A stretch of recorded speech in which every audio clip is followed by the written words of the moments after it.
Alrighty, this is the reading guide for part 2, number 6 and 7. This should be relatively quick, so let's go ahead and dive on in. Question number 1 asks, what is meant by a marginal tax rate? This answer you all should have gotten. It's literally the first part here. It says the marginal tax rate is particularly important. This is the share of additional income that is taxed away at any given income level. For example, in the United States in 2015, if a taxpayer with $60,000 in taxable income earned an extra or marginal $100, he or she had to pay $25 of that $100 in federal income tax. Therefore, the taxpayer faced a marginal tax rate of 25%. All right. So what's important, this is the share that you have to pay at each income level. Yeah, so the more you make, the higher tax rate you will pay. Sorry, I clicked the wrong tab there. How do high marginal tax rates affect the incentive of individuals to earn and invest? Now, I will say you could get it from reading, but they don't really explicitly say it anywhere here. But I went ahead and highlighted this here to demonstrate this point to you guys. As marginal tax rates increase, the share of additional earnings that people get to keep declines. For example, at the 25% marginal tax rate, the individuals are permitted to keep $75 if they earn an additional $100.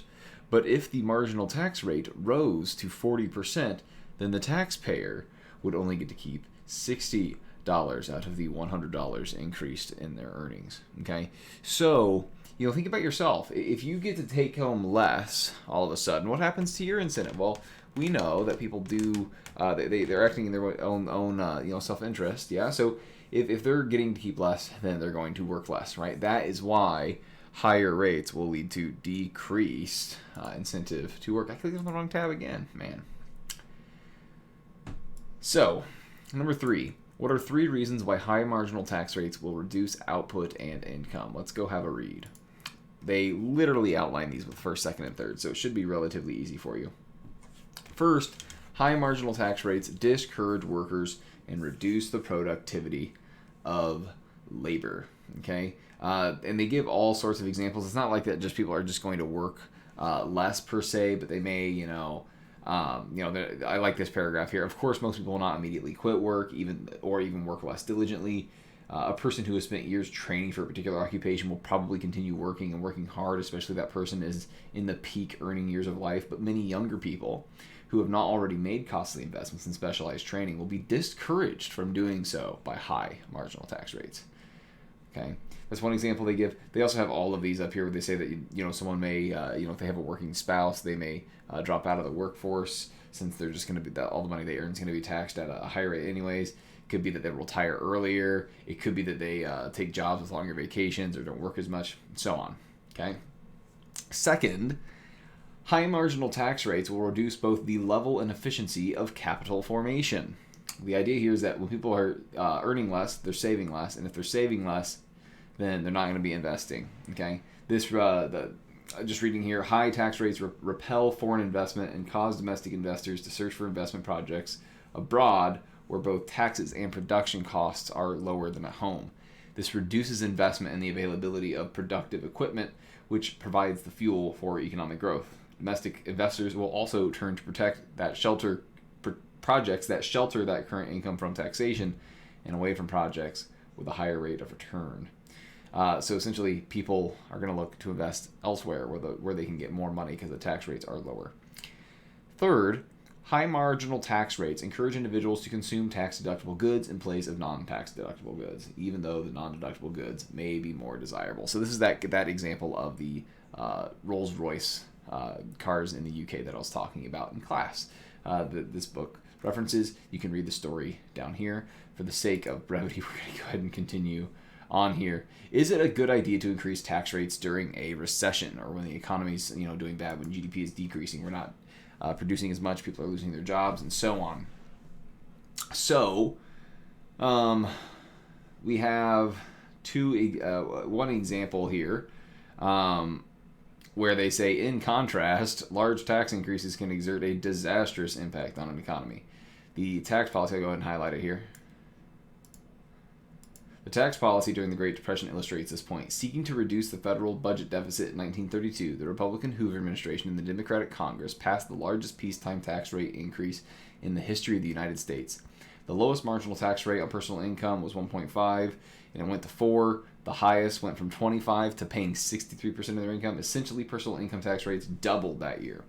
Crazy. 4 years later, the Roosevelt administration increased taxes again, pushing that top rate from not just 25 to 63, but all the way up to 79. And then during the latter half of the 1930s, high earners were permitted to only keep 21% of their income. Okay, this idea was that they were supposed to, especially later as they increased the tariffs that were supposed to save jobs, didn't, and by having more government money, they could provide more government programs. And that still didn't increase. Jobs didn't help the economy, and it really decreased our productivity because people really weren't being incentivized to work, right? So it didn't work in the 30s, and if you ever see a increase in tax rates during a recession, you can kind of be perplexed, right? Because why would we be incentivizing people to work less when we need them to work more, right? Be more productive. So let's go on to the next page here. Number 7 asks, are the principles underlying the gains from international trade different from those underlying domestic trade? They start out, literally the first thing they say is the principles involving international trade are basically the same. Okay, as is the case with domestic trade, international trade makes it possible for each of the trading partners to produce and consume more goods and services than otherwise would be possible. Guys, trade makes both parties better off, otherwise they wouldn't be trading, right? It doesn't matter if they are in another country. Okay, the principles still apply. Number 2, what are the 3 reasons given by the authors explaining why free trade allows nations to produce and consume more goods, consume more than they otherwise would be possible? So, again, they outline it with first, second, and third for the sake of being concise. I'm not going to go into each paragraph, but it's all something you should be reading anyways for the quiz. But just in case you couldn't find this portion, and hopefully to guide your reading, here we go. First, the people of each nation benefit if they can acquire a product or service through trade more cheaply than they can produce it domestically. So in the same way that you get to benefit by finding someone who can make something cheaper from outside of your household, if you can get it cheaper there, then it's better for you to focus on producing something else and then trade for that thing. Yeah. Second, international trade allows domestic producers and consumers to benefit from economies of scale typical of many large corporations. So some countries aren't big like the United States. Some countries are actually quite small. So by trading internationally, they get access to way, way more people to buy their products, which for some things, if I'm going to own the machinery to make shirts, if I'm only selling shirts to one person, I'm not going to be able to be in business, right? So having access to all those people to sell to is really going to enable me to be in business. Third, international trade promotes competition in domestic markets and allows consumers to purchase a wider variety of goods at lower prices. Okay, so not only are prices lower, which helps out consumers, but there's also a wider variety, right? So we have a lot more competition and a lot more innovation when we have international trade. Would Americans be better off if the states, like Indiana, Ohio, so on, made trade restrictions limiting the purchase or sale of goods and services to the residents of another state, right? What if you went to Ohio and Ohio was like, yeah, we're not buying your labor. Sorry, we only buy Ohio labor. We're not going to buy you. We can't hire you, right? Or what if, trying to think of something that's made in a state nearby. I don't know, like there's oranges in Florida, right? It's like, well, no. If we let you buy, oranges from Florida here in Indiana, that's really going to put the Indiana orange producer out of business. What?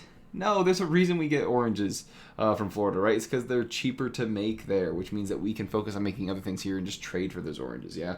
So that would make us worse off. In the same way that if inside of your household, wherever you live, if they told you that you couldn't buy things from outside of your household, because that would put someone in your house out of work because you're not buying it from them. It sounds ridiculous. And it's just as ridiculous when it's states doing it to other states, and it's equally ridiculous when it's countries doing it to other countries. Maybe one day we'll get to the point where it'll be planets doing it to other planets. Anyways, let's go on.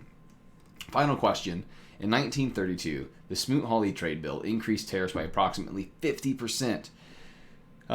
There were all the proponents of the bill thought that higher tariffs would save jobs. I was talking about this earlier, and stimulate the economy. Were they right? Well, let's have a gander. Did I forget to highlight it? I did. It's okay. I can just do this here. Boop, boop. I'll go ahead and read this top portion here. Furthermore, it's easy to see the harm to the workers who lose their jobs when steel, for example, is produced more cheaply abroad and freely imported. In contrast, the gains of those held by the freer trade are much less visible. Okay, so this is why people will pass things like tariffs, because they see people losing their jobs, and that's highly visible, and it sucks. Don't get me wrong, but we don't get to see all the good things that happen because of free trade. Okay, in the case of trade restrictions, sound economic thinking often conflicts with what we can see. Okay, or the winning political strategy. History indicates that the growing hostility to trade is potentially dangerous. As the economy slowed in the 1920s, a similar hostility towards trade developed. This led to the passage of the Smoot-Hawley Trade Bill in 1930. This legislation increased tariffs by more than 50%, just like the question was asking. I guess we're onto something here. One of the proponents said, "I want to see American workers employed producing American goods for American consumption." Let's see how that panned out. While the rhetoric sounded great, the results were dramatically different. The tariff increased angered foreign investors, and 60 countries responded with higher tariffs on American products. So no one wanted to buy our stuff either. International trade plunged, and so did output in the United States. By 1932, the volume of U.S. trade had fallen to less than half of the level prior to the bill. Gains from trade were lost. The tariff revenues of the federal governments actually fell. Output and employment plunged, and the unemployment rate soared. Unemployment stood at 7.8% when the Smoot-Hawley bill was passed, but it ballooned to 23.6% just 2 years later. The stock market, which had regained almost all of the October 29 losses prior to the passage of the Smoot-Hawley, plunged the months following adoption. So that stock market crash that you hear about in the Great Depression, that actually recovered, but then the Smoot-Hawley bill came in and essentially was the sign that our economy was not going to be able to recover because people weren't going to be able to trade and get those gains from trade. And they thought it was going to increase American employment. It made it decrease. We had unemployment soaring during that time. So that's it. Guys, thank you for watching. Good luck studying and getting ready for the quiz. And don't forget to turn this in. Adios.